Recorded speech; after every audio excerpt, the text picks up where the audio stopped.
Today's video is all about what to do if you've been declined for credit. So credit cards, loans, how do you maximize your chance of getting credit going forward?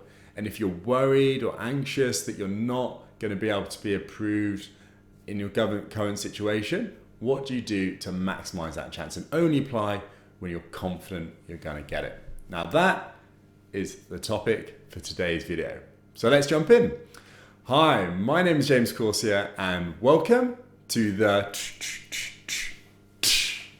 Money Paradox podcast. Yes, that's right. We're going to go through this really interesting topic of credit. Well, interesting for me and maybe interesting for you too if this is something that you want to get in a better situation in your life. The topic of credit is an area that I have mastered over many years of trying to get my head around it. It is it's a confusing subject, and I totally get why a lot of people struggle in this area. But if you get it right, your financial situation, your financial strength, security, and confidence can go through the roof because credit is so important for our financial situation. And so there are going to be many videos going forward in this extremely important area, but this in particular, how to maximize your chance of being approved for credit, that is the topic for today. And that is because Rajesh has wrote in and asked this particular topic, and I've been getting this from many other people too. So it's your lucky day, Rajesh, and thank you for bringing the question in. And if you want your question answered in future videos, please do let me know in the comment section below. DM me through whatever social media channels you are listening or watching this. Please do let me know. If you enjoy this video or you have enjoyed the other videos, please do like it. And if you think that somebody you know would benefit from this video, then please do share it. Let others know. That would be the best way you could give back if you're getting value from these videos. So let's jump in. How do we improve our chances of being approved for credit? Well, first thing to say is there are 4 credit reference agencies, in case you didn't know: Crediva, Equifax, Experian, and TransUnion. They are the 4 credit reference agencies. So do we need to check all 4? That's the first question. Well, each one's going to have a different view of what your credit situation is, right? So technically you need to check all 4, but in practice, for 99% of the cases, all you need to do is check Experian. And the reason is because each different company that gives credit to other people use maybe one or multiple credit reference agencies to check on prospective applicants.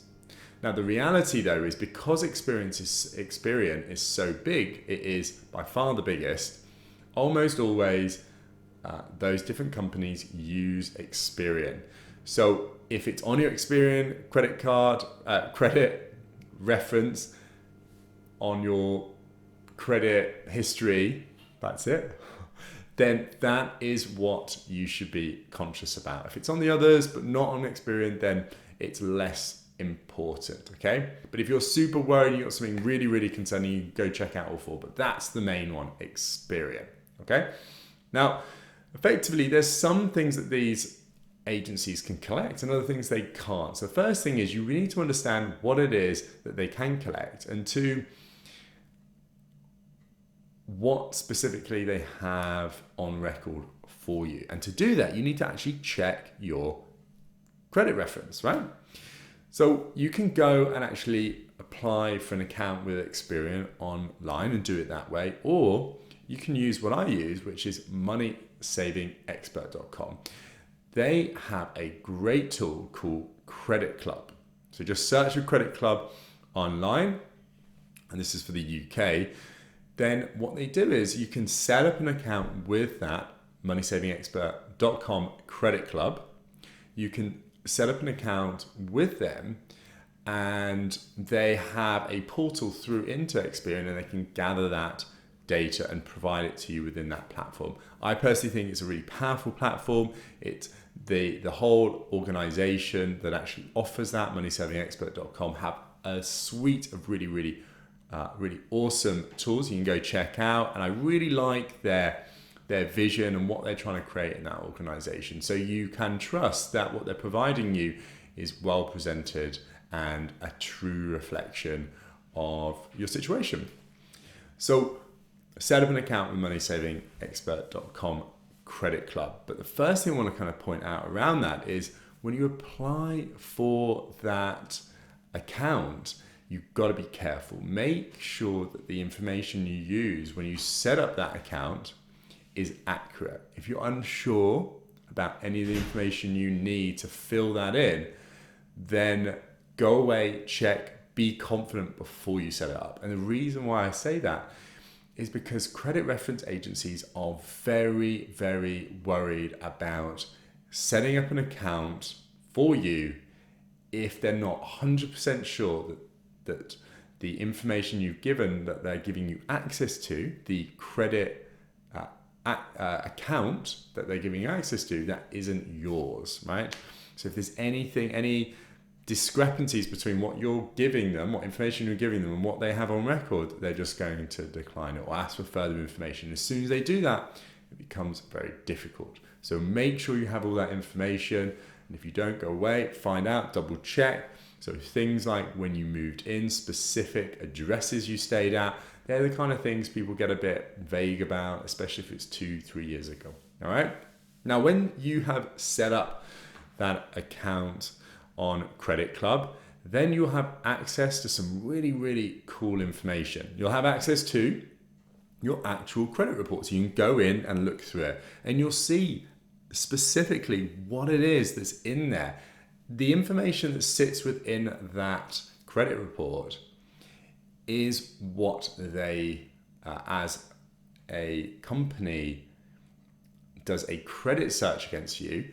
That is all the information that they can find out about you. If it's not in there, they can't find it out about you. Now, there are other areas like information that's collected around fraud and so on, other information that some banks can been heard to share with each other. But from a credit search point of view, if it's not in there, they don't know about it, all right? So some kind of myths like your income, that doesn't tend to be stored. And that's why actually when you set up the account, it tells you what is your income because it affects your ability to get credit. But a credit report doesn't actually store that. They have to take it on your word when by asking you what your income is. And if they're unsure, they don't believe you perhaps, then they'll ask you to prove it. Okay? So when you set it up, what you'll do is you'll be presented with a dashboard, and that will give you a summary of many different information like your credit score. It will talk about various key indicators that will suggest whether your credit score is good or bad, and then we'll have some other tabs. Now, the first thing I want to kind of call out is your credit score is a number, and there's a whole load of debates around this, but effectively a credit score is made up, right? When somebody does a credit search against you through Experian, for example, and say you've looked at Experian and your credit score is 700, when they go in and check your credit report, they don't see 700, okay? They don't see 700 and say, we're a 750, you need a 750 to get this credit card, you got a 700, decline. They don't work like that. That is Experian giving you that score based on their view of your situation, okay? So it's a good indicator of whether your situation is good or bad, but it is not the be all and end all. It's not how these companies assess whether they want to give you credit or not. Now, the trouble with all these different companies is the things that bother them about whether they want to give you credit or not differs. It's all different because each company have the things that they like and don't like. Now, there's some things that all companies will likely want to see, like if you're a homeowner. If you're a homeowner, generally speaking, companies believe that you are much more financially stable, financially reliable, financially consistent, right? you're generally good from a good person from a financial position anyway.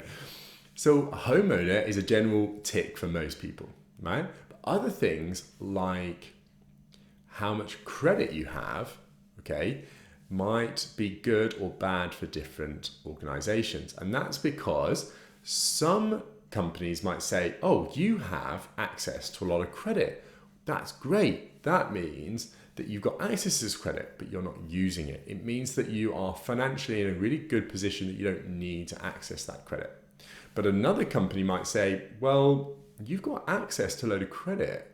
You've not used it. So if we give you a credit card as well, then that's giving you more credit, access to more credit.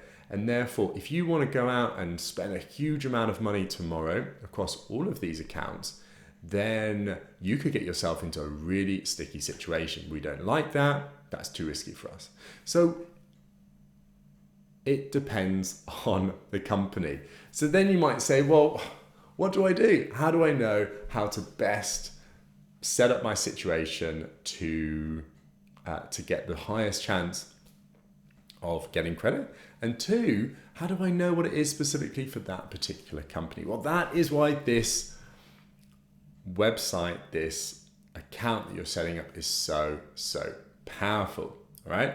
And the reason is because if you go into the areas of credit card eligibility and loan eligibility, which I'm going to do now, just so I can make sure what I'm telling you is exactly what is in there.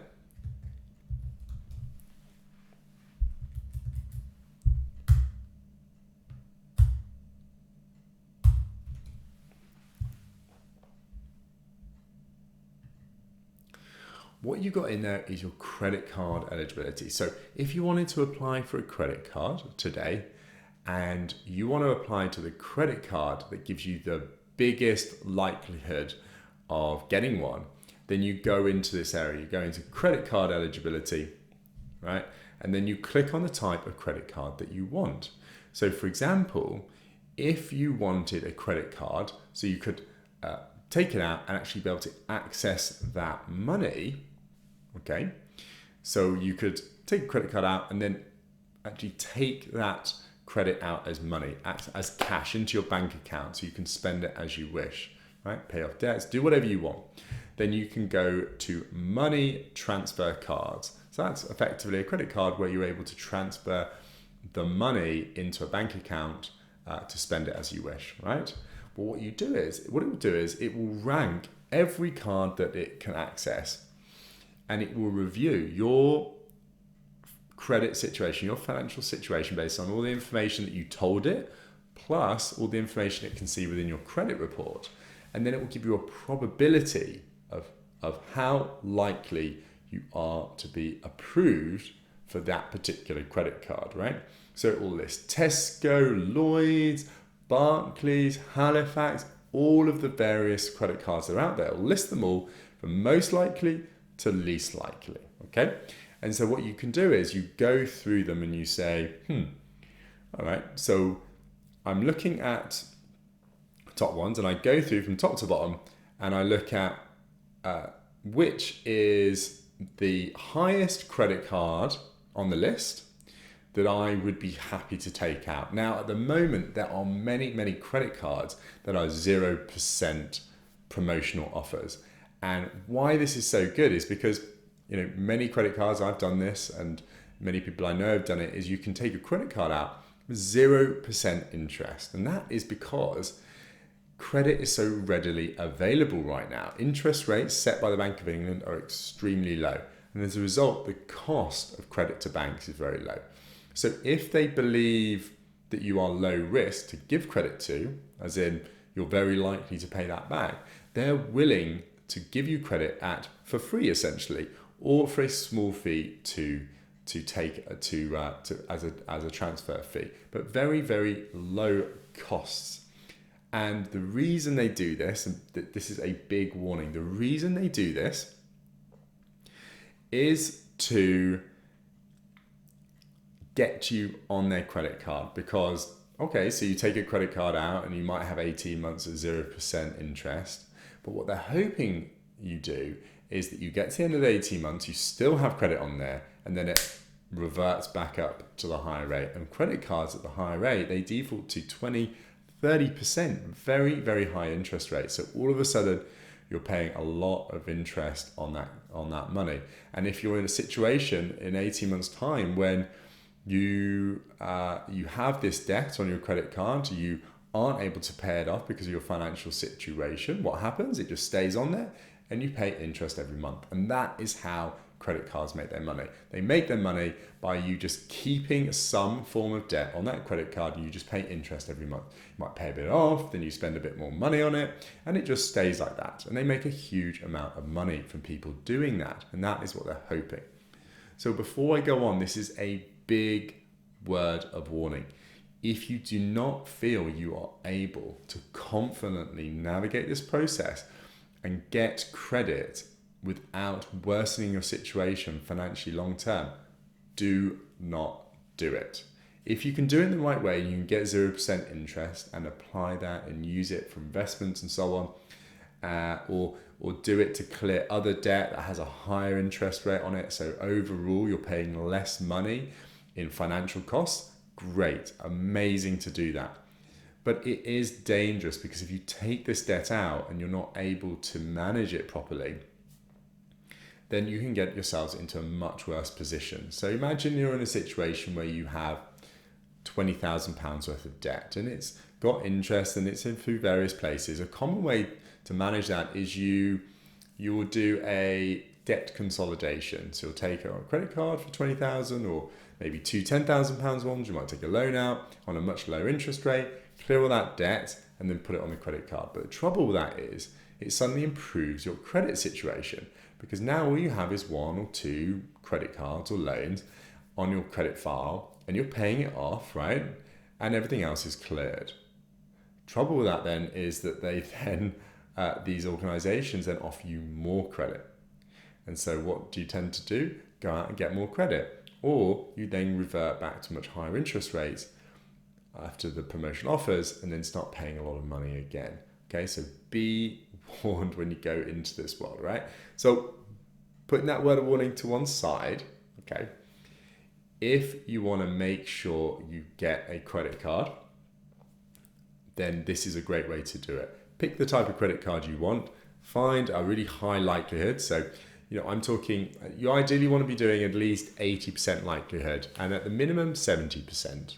All right, then look at the credit card that has the best offer, so maybe the longest 0% or the lowest fee to secure the debt on that credit card, and then apply for that. Okay, apply for that card, and then if that doesn't work, then you can go on and try some of the others. Right, but if that doesn't work, then you go back, look at your credit situation, try to understand why you've been declined. Okay, if you can't see anything, go and apply for another. But if you get 2 fails, even though there is a high percentage chance of you getting it through this website, then start to ask yourself, why do I think that's the case?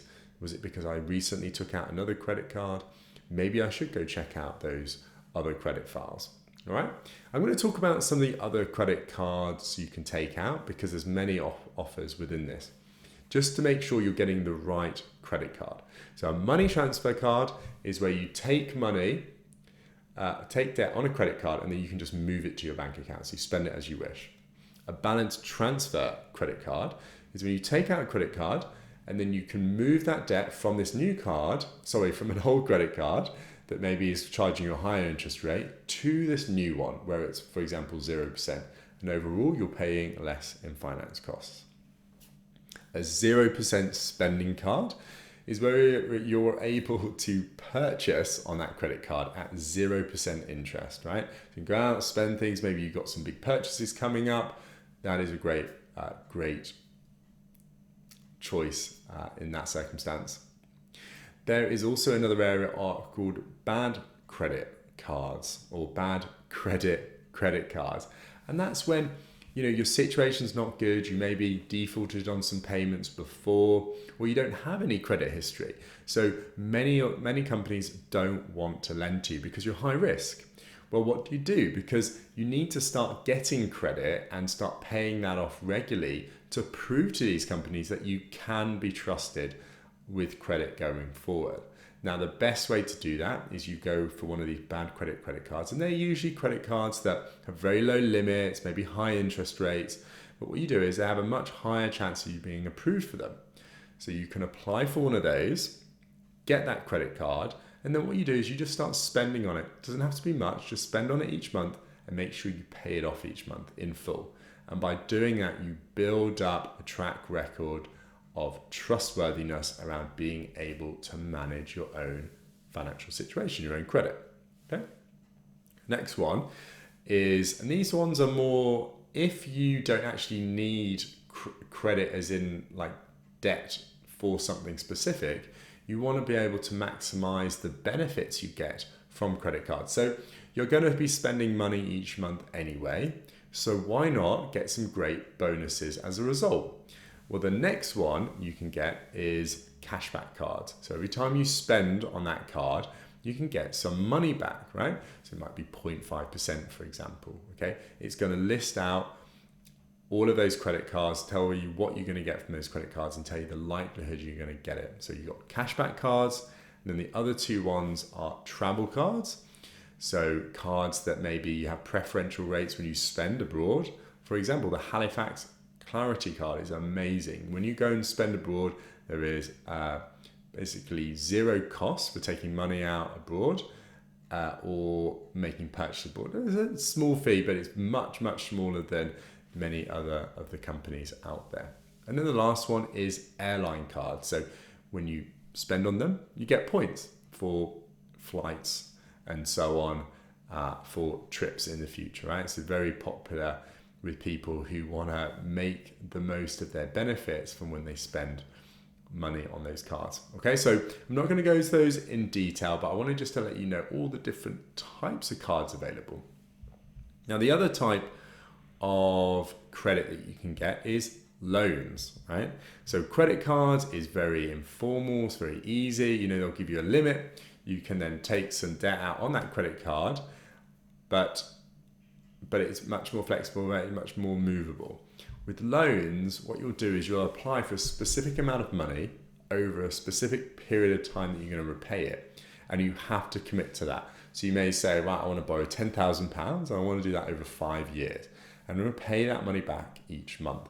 So what a loan company will do is it will work out based on the interest that you're going to be charged, how much you need to pay each month, every month, for 5 years, so that by the time you hit the end of the 5 years, you've paid your debt off. Okay. Now, the great thing about loans is that it's reliable, right? So if you need to take out, for example, £10,000, and that loan company says for you to do that, you're going to pay, say, £500 a month, okay, or £300 a month.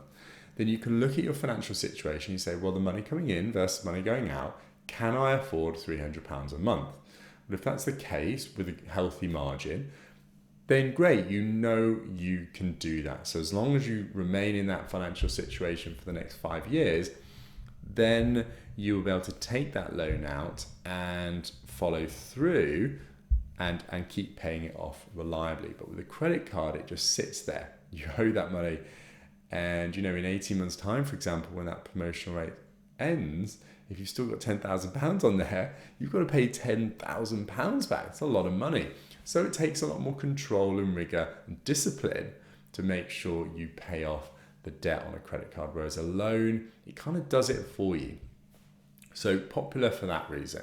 Now, the thing with the loans is that if you pay off a loan early, you often get early repayment charges. So if you take out a £10,000 loan for 5 years, and after 3 years, you go, you know what, I don't need this money anymore. I got some inheritance, or I got a nice bonus from work. I want to pay it off. I don't want to have that over my head. Well, often it doesn't really make sense to do that, because they're going to charge you for the ability to do that, because when they gave you that loan, they factored in you being able to have that debt for 5 years in the return they were going to get for giving you it, okay? So be careful around those early repayment charges if there's a consideration you will want to pay it off sooner. Right, so put in your loan amount and the amount of years you want to borrow the money over. And again, what it will do is it will rank all of the different loans on offer at the moment, and it ranked them by your likelihood of being approved for them, okay? Now, it's not guaranteed, nor, I might add, is the interest rate they state. And it's the same for credit cards. Now, loan companies and credit card companies are a bit sneaky in this respect. They will tell you a rate, but often when you get approved, the rate you get offered is much higher. Now, the reason why this is sneaky is because you may go to the trouble of applying for this card, you take all the time, fill in all the information, and you get approved. You're like, yes, I can get this money from the company. But then you notice the interest rate is double what it said it might be when you apply. And then you think, well, I've been approved, but I'm not sure whether I would get approved for another card. So it is a higher interest rate, but at least I know I'm going to get this. So then often people go, screw it, I'm just going to apply anyway. And I'm not applying, I'm going to take this credit out anyway and pay that interest. And they end up with a lot more return because they're getting a higher interest rate for it. Now, that's why this process that I'm talking you through is so powerful, because it gives you more power back to decide whether actually, if they do that, no, I don't want to go with that one. I'm going to apply for another one and see whether I can get a better rate elsewhere. Okay, but my understanding is if they offer an indicative interest rate, they only have to offer it to at least 50%. So invariably, 51%, if they give a 5% rate to 51%, okay, well, for the other 49%, they can offer whatever they want, right? A much higher rate, okay? So be warned. So look at from the highest chance to the lowest, and look at those top ones, and then look through and see, well, which is giving me the best, the lowest interest rate for the amount of money that I want to borrow, okay? Just a few things around that is, often if you borrow a very small amount of money, the interest rate is higher than if you want to borrow more. There's a sweet spot around, 10 to maybe kind of 7 to 15,000 pounds, because it's enough of amount of money for them to make enough money on the interest rate. But again, it's not too much money for them to be concerned whether you'll be able to pay it back. It's a nice medium. Too low amount, it's not really worth it for them, so they charge you a higher interest rate. Or if it's a really high amount, they may just reject you or charge you a higher interest rate as well. Okay? Something to bear in mind. So now you are equipped with a process to be able to have a strong view on whether you're going to be approved for a credit card or a loan before you apply. Now, don't worry if you don't get approved for the first one.